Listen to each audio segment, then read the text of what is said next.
Okay. All right. So as I said, I think it's the best way to learn is kind of just to play some games, get a feel for what your style is and how much you understand. Because again, I don't really know how much you've played. Have you really? Did you start playing the last year or so? Have you been playing like for a longer period of time? I think I started playing when you were coaching Beard. Like that's Okay. when I actually started playing chess. Okay. But I've just been playing like a bit on and off, not really that much. Right. Well, of course, you have to focus on League first and foremost, so that makes a lot of sense. All right. Okay. So we're gonna play without a timer then here at the start. I'm gonna start by playing my pawn to e4. Now, as you probably know, the center squares generally are pretty important in the game of chess. So I'm gonna start by putting my pawn forward. So it's your move. So you can make a move as well. Probably play e5. Okay, that's a very good start. All right. So I'm gonna play knight to my knight out. Are you familiar with the coordinates or not so much? Not too much. Okay, all right. Yeah, because that's one of those things that's kind of, if I'm talking to someone who's played a lot of chess, I would probably say, well, I would say like bishop to b5, or I would start giving out all these coordinates. So so it is really useful to know, because that will change how I go about discussing this. All right, so very I can good keep move. up a little bit. Why'd you bring the knight out? To protect the pawn. Very good. All right, so I'm gonna move my bishop out here. I'll probably move a6. Very good. So I'm kind of curious. You said you only started with around the time that I started. I did the collab with Bjergsen. So I'm kind of curious to see which way you're gonna. So I capture knight. Okay, very good. Now if I take this pawn. Yeah, I think there's a lot of moves here now. Not sure what's the best. So right now you're behind by one pawn, right? So there are probably two moves that make a lot of sense here. One thing you're looking at is you can always develop your pieces. For example, you could move your knight out, but then I would just guard this pawn in the center. Yeah. And so are there ways, if you're looking at this position, are there ways that you can attack multiple things where you can where you're threatening to capture like pawns or maybe a knight or other pieces, but more than one at the same time, where you attack two or more of my my pieces at the same moment? The only one I could really think of is just queen to j5. Any other ones? Maybe pawn f6. Well, if you push a pawn to f6, you're only attacking the knight though. So what you're looking for is a way to attack two things at the same time. Now you do have the right idea with this queen move. I just want to see if you can find the other move where you can attack two things. Because if you move the queen here, you're attacking the knight and the pawn. There are two things that are not protected here when you put the queen on the square. Are there any other moves that you can play where you can attack two of my forces and they're both not protected, where you could capture them and I can't recapture? I'll tell you what the other move is. There is one other way. So if you move the queen here, you attack the knight and the pawn. You can also, however, move this queen to another square where you can attack two things at the same time. You're threatening to capture them. b4. Yeah, this is the best move in the position, because again, you're attacking the knight and the pawn here. Your queen's threatening to capture both of these, and I have no way to protect both. So like I could, for example, push my pawn, but then you capture. If I move my knight, you capture. There's no way for me to protect both. That being said, do you know the piece values? Like what's worth more, a knight or a pawn? Yeah, a pawn knight is like 2 pawns. Right. Actually, knight is worth 3 basically. So a pawn is worth 1. So essentially, a knight is yeah, it's worth 2 more than 1 pawn. So a knight is basically worth 3 pawns. But at this point, like I have to do something to defend. So I'm gonna ask you, which one do you want to move which square do you want to move your queen to attack two things at the same time? I think I'll probably do j5. Okay, go ahead and play it then. All right, so I'm gonna move my knight back.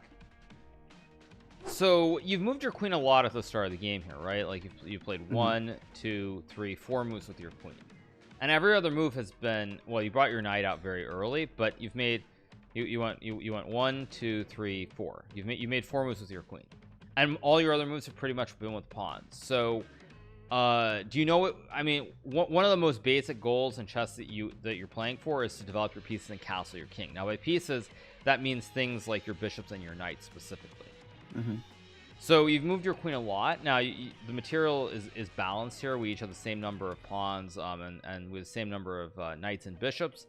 So what's your, so you want to develop your pieces here, because when you look at it, all these pieces are on their original squares. Yep, they're not really playing the game right now. I'll probably good move. Here.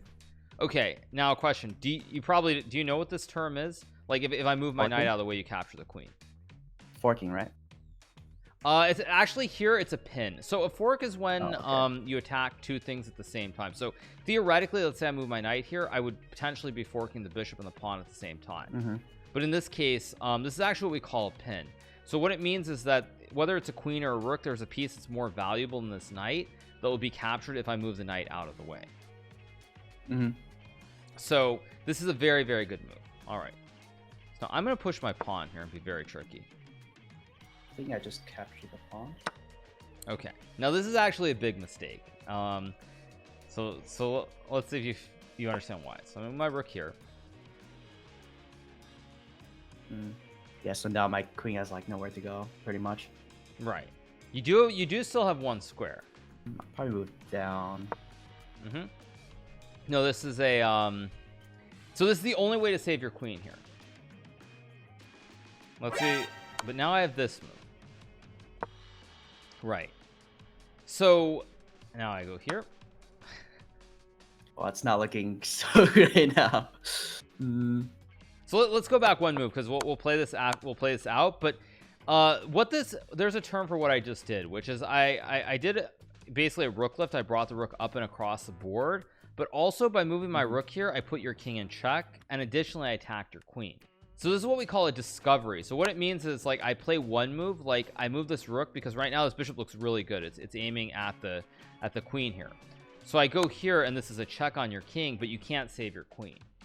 So you lose the queen no matter what. So now when we look at this position, you've developed a lot of your pieces here. But there are some of them that, and by the way, when I refer to pieces, I basically mean things that the things on the board that are not pawns. There are two of them that you've not brought into the game, kind of. So you can't really do it right away where you move a knight, because then I'll take your bishop. But you really do want to see if there's a way that you can get all of your pieces off of their original squares. I think I'll probably just move my bishop first. That's good.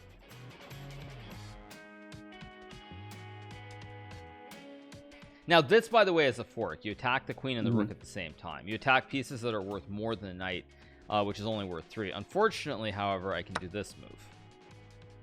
So now I can't actually move my knight. Right, because now the knight is pinned. So you can't move the knight because your king would be under. I would be able to take your king.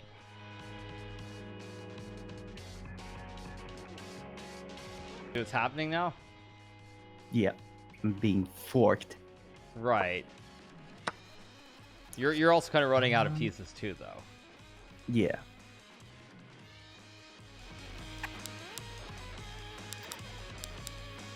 This is another, do you remember the term that I used? Pin? Yeah, this is another pin. Basically, you can't move the rook, because then I would capture your king again. Okay. Right. And now this is checkmate. Yeah. The king can't move anywhere, and the rook guards the queen. So if we go back, I'm just going to go back to a position earlier. In this position, actually, the move that was best was queen here. And the reason that's better than what you did in the game is because what happens is that one thing you really want to try and avoid is moving your queen a lot at the beginning of the game, because the queen is the most powerful piece. So when you bring the queen out very early, it can become very, very vulnerable, like it was in this game, where I was able to just attack it a lot and then eventually win the queen by moving this rook over with this check. So one thing you really want to avoid in general in the opening is bringing out your queen a lot. Now if we go back to this position, right here, if you move the queen here, it's a little bit different. Can you, like, for example, if I move my knight here and you take this pawn, the queen can still be under attack, but you'll notice that in this position I haven't moved any of these pieces. Everything is still like on their original square. I have one knight that's developed. So for example, let's just say you move your bishop, I bring my knight out to attack your queen, and move your queen back. It's very hard for me to attack the queen here because I only have 2 knights that are developed. Normally, in order to attack a queen, you need sort of like a knight, a bishop, and maybe sometimes even a rook to attack it. Like, say I move my knight here, you can just move your queen out of the way and attack my knight. So generally you don't want to move your queen that much at the start, but in this specific opening it's completely fine, because what happens is the king, well, not the king, sorry, the queen can't easily be attacked here. It's very safe. It's very safe here, like on this g6 on the square in front of the pawn and in front of the knight here. And your next move is you're gonna castle your king out of the center. And when you look at this position, one thing that's really important is developing your pieces and being able to castle your king. Now if you look at the white king, can I castle the king? No, because you already moved it. Right, now I can't move the king. Now the other thing that you'll notice, and you probably wonder, like, why do people always say you should castle your king or get it out of the center of the board? And the reason that's so important is because the rook on this in this corner square, it can't get into the game very easily. So for example, just say I play a move like this and you castle. Your rook here is very, very good. It's on sort of an what we call an open file. It's closed right down here, but these squares at least are open. So rook is on this open line, eyeing the pawn on this d3 square. If you look at my rook, however, I would love to have my rook, for example, on this square next to the king, where it's on an open line also.